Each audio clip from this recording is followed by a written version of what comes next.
Djali që ecën 10 km çdo ditë për në shkollë, çfarë ndodhi pas publikimit të historisë së tij? Historia e një 14 vjeçari që për ditë ecte rreth 10 kilometra për të shkuar në shkollë bëri xhiron e rrjetit dhe preku mijëra njerëz.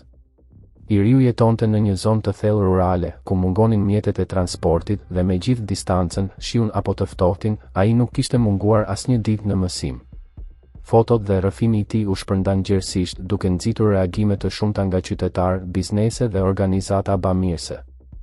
Vetëm pak ditë pas publikimit të historisë, realiteti i djalit ndryshoi.